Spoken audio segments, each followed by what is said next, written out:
হচ্ছে তারা মূলত রাজনৈতিক উদ্দেশ্যে কাজগুলি করছেন। তারা মূলত এই জন্য করছেন যে বাংলাদেশে যাতে নির্বাচন না হয়, বাংলাদেশে যাতে গণতন্ত্র না আসে, বাংলাদেশে যাতে মানুষ গণতন্ত্রের পক্ষে যারা কথা বলে, যারা নির্বাচন চায় তাদের মুখ বন্ধ করা যায়। তারা চেষ্টা করছেন, আওয়ামী লীগকে তাড়িয়েছেন, তারা বিএনপিকেও তাড়াবেন। শুধু তারা থাকবেন এবং রাস্তাঘাটে মানুষকে এইভাবে বেইজ্জত করবেন, এইটা হচ্ছে তাদের লক্ষ্য। তারা একটা বেইজ্জতির বাংলাদেশ তৈরি করতে চায়। বঙ্গবন্ধু জীবিত না মৃত অবস্থায় শক্তিশালী, তাদের তো কিছু আসে যায় না। আসলে তারা যদি ভাসানীকে স্মরণ করে, তাহলে ভাসানীর সবচেয়ে প্রিয় লোকটা কে? ভাসানী কার মুক্তির দাবিতে 69 সালে রাস্তায় নেমেছিলেন? তারা যদি সোহরাওয়ার্দীকে স্মরণ করে, সোহরাওয়ার্দী কাকে বলতো বা কাকে বলতো যে তার রাজনৈতিক পুত্র? তারা সোহরাওয়ার্দীকে স্মরণ করে, তারা ভাসানীকে স্মরণ করে, তাহলে ভাসানী আর সোহরাওয়ার্দী কাকে আদর করতো বা কাকে কাকে পছন্দ করতো? যদি গণতন্ত্র চায় নির্বাচনে আসুক, মানুষজনকে ভোটে দাঁড়াতে দিক, ভোটেই মানুষ বলবে কে ফ্যাসিস্ট কে ফ্যাসিস্ট না। ভোটেই মানুষ বলবে কারা কালচারালি অ্যাক্টিভ, কারা বাংলাদেশের সংস্কৃতিকে ধারণ করে এবং কারা করে না। বাংলাদেশে গণতন্ত্র আসুক, তারা সেটা চায় না।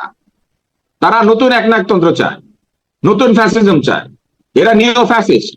এরা জানে না যে যে আগুন তারা প্রজ্বলিত করছে, সে আগুন একসময় তাদেরকে স্পর্শ করবে এবং সেই আগুন নেভানোর জন্য এই বাংলাদেশে কোনো মানুষ অবশিষ্ট থাকবে না। এই বাংলাদেশ থেকে যদি লিবারেল মানুষেরা, উদার মানুষেরা চলে যায়, তাহলে মধ্যপন্থী মানুষেরা যদি চলে যায়, তাহলে এই আগুন নেভানোর ক্ষমতা এই বাংলাদেশে আর কারো থাকবে না।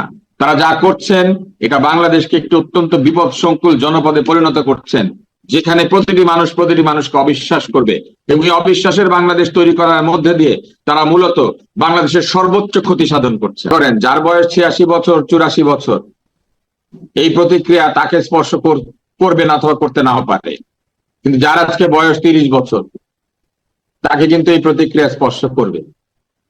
এবং আজ হোক কাল হোক, আজ থেকে 30 বছর পরে হোক, 40 বছর পরে হোক, এদের সন্তানেরা এদেরকে অপমান করবে।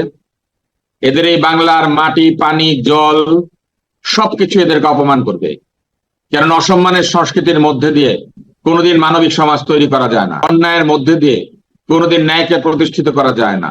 এবং আজকে নিজের দুই পা চেয়ারের চার পাকে একসঙ্গে করে যারা নিজেদেরকে 6 পা বলে ভাবছেন, এদেরকে বুঝতে হবে এরা তেলাপোকার মাকড়সার জায়গাতে নিজেকে নিয়ে যাচ্ছেন। এদের মনে রাখতে হবে যে এই 6 পা না, বরং সেই মানুষই শ্রেষ্ঠ মানুষ, যে মানুষ তার নিজের 2 পায়ের উপর দাঁড়িয়ে মাথা নত করে না।